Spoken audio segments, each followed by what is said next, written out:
How did Jesus demonstrate the fullness as God? By showing His divine authority over creation. Ang Diyos ba ay nakikita ng tao?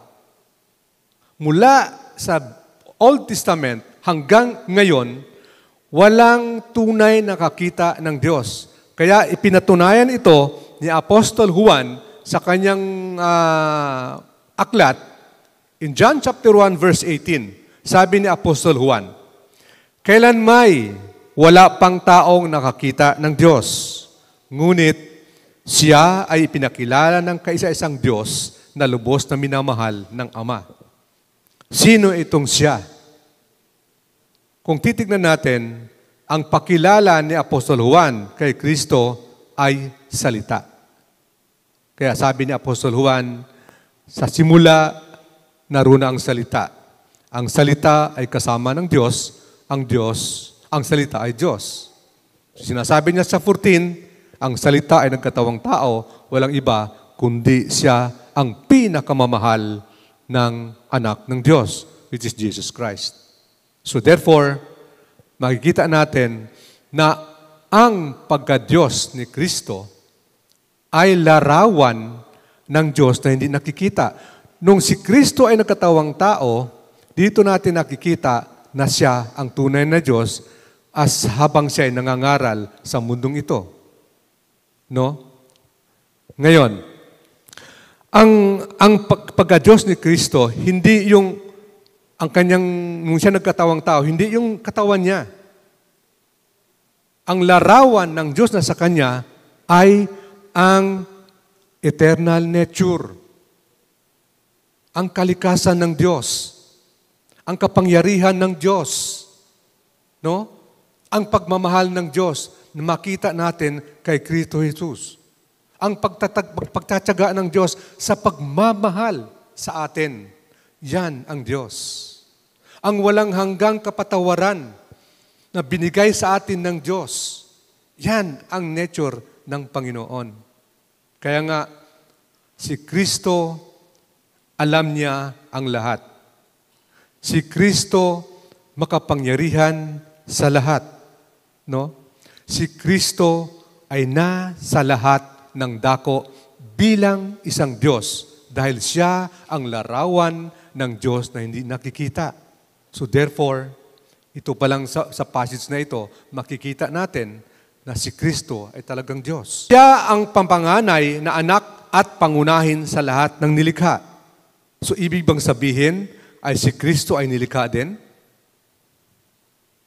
Si Kristo ba, nakakalagay ba sa Bible na si Kristo ay nilikha ng Ama? Hindi. Dahil si Kristo ay kasama na umiiral sa mundong ito sabay doon sa Ama at saka anak.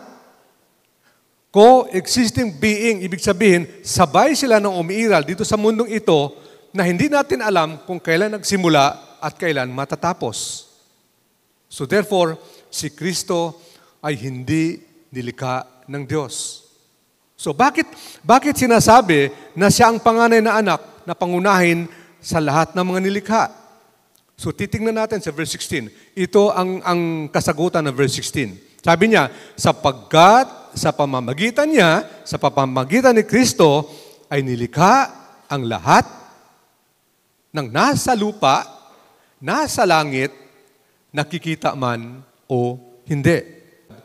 Nilikha tayo ng Diyos, no, sa pamamagitan ni Kristo at para kay Kristo. Ibig sabihin, kung nilikha tayo ng Diyos sa pamamagitan ni Kristo, dapat ang mga gawain natin, ang pag-iisip natin, ang pasasalamat natin, ang pupuri natin, ibabalik natin kay Kristo Jesus. Right? Bilang isang mga Kristiyano, bilang isang mananampalataya, di maiwasan na may magandang bagay na darating sa buhay natin. Trabaho, o whatever na matatanggap natin, nakapagbigay ng kagalakan ang ating mga puso. But remember, lagi natin itong pagkakatandaan. Kung anuman ang bagay na mayroon tayo, unang-una, ipagpasalamat natin sa Diyos yan. Dahil ibinigay sa iyo ng Diyos yan, hindi para lamang sa sarili mo, upang gagamitin mo pang sarili, kundi gagamitin mo para sa ikaluwalhati ng Diyos. Every time, every day sa buhay natin, may mga pagpapala na binigay ng Diyos sa atin. Kaya nga, so ang lahat ng bagay ay nilikha ng Diyos para kay Kristo. So therefore, dala-dala natin ngayon bilang Kristiyano na ako ay nabubuhay kay Kristo. Ako ay nabubuhay kay Kristo. Kung saan man tayo dako o naruroon, kung mayroon man tayong trabaho, unang-una, you have to pray for the Lord. Kung mayroon man tayong natatanggap, you have to thanks for the Lord Jesus Christ. Kasi kung si Kristo ang ating pinapasalamatan, si Kristo ang ating pinupuri, naluwalhati din ang amang nasa langit. Okay? So therefore, whatever we do it for the glory of God.